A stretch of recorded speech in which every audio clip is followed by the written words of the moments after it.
تو چند باتیں مسجد اقصیٰ کے حوالے سے ہو جائیں کہ میرا اور آپ کا پوری امت کا اس کے ساتھ قلبی تعلق کیا ہے، اس کا مقام اور اہمیت کیا ہے، کم سے کم ہمیں اتنا تو پتہ ہو۔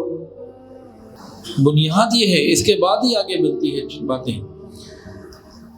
بیت المقدس یہ قبلہ اول ہے، شام کی سرزمین، یہ ارض مقدس پوری یہ انبیاء کرام کی سرزمین ہے۔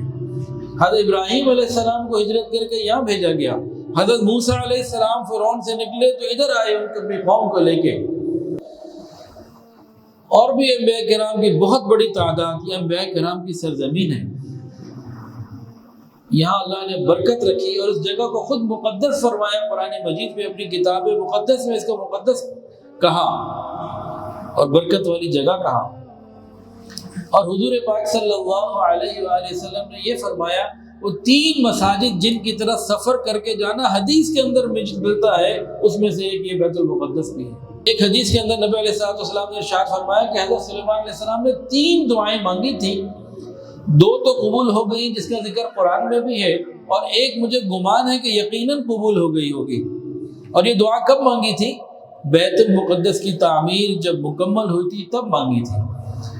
بیت المقدس کی تعمیر کی ابتدا حضرت داؤد علیہ السلام نے کی تھی، اور انتہا جو تکمیل ہوئی ہے حضرت سلیمان علیہ السلام جو ان کے بیٹے ہیں، نبی ہیں، بنی اسرائیل کے بادشاہ بھی گزرے ہیں، ان کے زمانے میں ہوئی۔ جب تعمیر مکمل ہو گئی، بیت اللہ کی تعمیر مکمل جب ہوئی تو حضرت ابراہیم علیہ السلام کی دعاؤں کا ذکر ہے پہلے سے بارے میں قرآن مجید میں، جس میں نبی علیہ السلام کو بھی مانگا گیا، ربنا وابعث فیہم رسولا منہم۔ نبی علیہ السلام نے فرمایا نا کہ میں ابراہیم علیہ السلام کی دعا کی قبولیت بن کر آیا ہوں۔ تو حضرت سلیمان علیہ السلام نے جب بیت المقدس کو تعمیر کیا تو مانگا۔ کیا مطلب؟ انسان کوئی مسجد مدرسہ کوئی اچھا کام خیر کا کام پورا کر لے، اس کے بعد یہ مانگنے کا وقت ہوتا ہے۔ مزدور جب دن میں دہاڑی پوری کرتا ہے تو شام کو مزدوری مانگتا ہے نا۔ تو جو دین کا کام کرنے والے ہیں، جب ایک کام کو سنگ میل کو پورا کر لیتے ہیں تو اس کے بعد دعا مانگنا یہ انبیاء کرام سے ثابت ہے۔ کون سی 3 دعائیں مانگی؟ پہلی دعا، اللہ میرے، حضرت سلیمان علیہ السلام کی 3 دعائیں جو قبول ہوئیں، اے اللہ میرے فیصلے تیرے حکم کے مطابق ہوں، تیری منشا کے مطابق ہوں۔ کیا مطلب؟ یعنی کہ مجھے فہم اتنا دے دیا جائے کہ میرے فیصلے جو ہیں وہ ٹھیک ہوں۔ فَفَهَمْنَاهَا سلیمان، قرآن آ گیا۔ دوسری دعا کیا تھی؟ اللہ مجھے ایسی حکومت عطا فرما کہ میرے بعد کبھی کسی کو وہ حکومت نہ ملے۔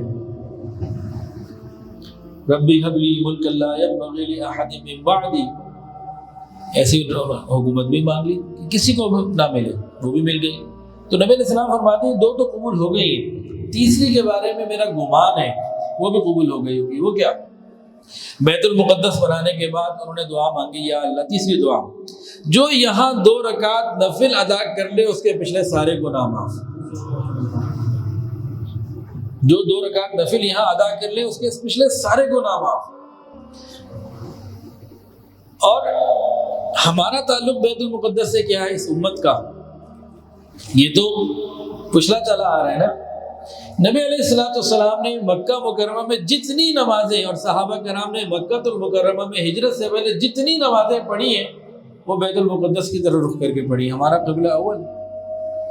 مدینہ طیبہ جانے کے بعد 16-17 مہینے کم و بیش بیت المقدس کی طرف رخ کر کے نمازیں پڑھی ہیں، تو ہمارا بھی تعلق ہے۔ ایک اور تعلق بھی ہے، وہ کوئی بتائیں؟ ہاں جی، جزاک اللہ۔ بیت المقدس میں رسول اللہ صلی اللہ علیہ وآلہ وسلم نے پورے انبیاء کرام کی جماعت کو نماز پڑھائی ہے۔ امام الانبیاء نبی علیہ السلام کا لقب ہے۔ یہ مقام کہاں ملا؟ یہ بیت المقدس سے ملا۔ تو ہمارا بڑا مضبوط تعلق ہے۔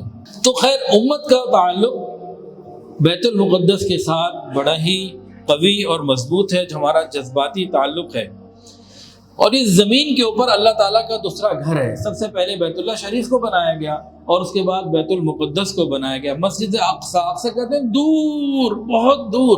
اس زمانے میں جو راستوں میں اس طرح کی تو سواریاں نہیں تھیں کہ جہاز ہیں، گاڑیاں ہیں، تو نہایت دور دراز سرزمین یہ تھی، اس لیے اس کا یہ نام بنا۔ اور یہ پرسکون جگہ ہے، اللہ تعالیٰ نے اس کو سکون عطا فرمایا ہے۔ ویڈیو کے نیچے سبسکرائب کے بٹن پہ کلک کریں، بیل کے آئیکن پہ کلک کیجئے تاکہ ہر نئی ویڈیو کی نوٹیفیکیشن آپ کو مل جائے۔